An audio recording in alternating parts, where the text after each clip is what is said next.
جنون وانهيار إعلامي جزائري بعد الطرد والتوقيف الجزائري من المغرب. سمعوا الخوت، سمعوا. ثالث جزائري من المغرب بعد إساءته للمغرب وتنظيم كأس إفريقيا، وتم ترحيله في طائرة عاجلة إلى الجزائر.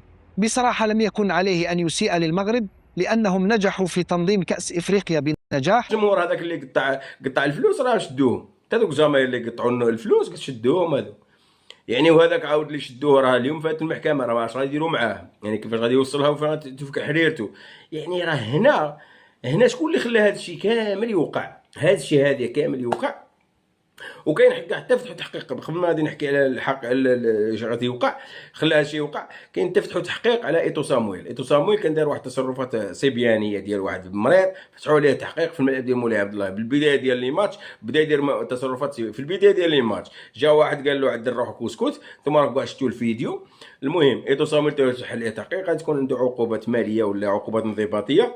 هذه من جهه. ندخلوا هذه التصرفات كامله، وهذا الاخر، وهذا الاحتقان، وهذا الاخر. شكون اللي خلاه الضغط الاعلامي.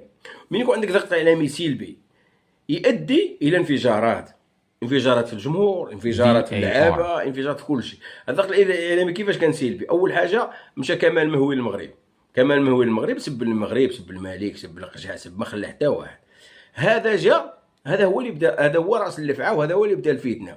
انت كرئيس اتحاديه وكوليد صادي، هذا من قال لك، من بغى يجيب الاعتماد من الكاف، قول له انت راك ما تهود المغرب. واللي عطاه الاعتماد في الجزائر تعمد باش يدير الفوضى. هذه من اللي عطاه باش يهود لاكورد الوزاره هذه ديال الاتصال، ولا ما عرفت اللي عطاتو لاكورد، تعمدت.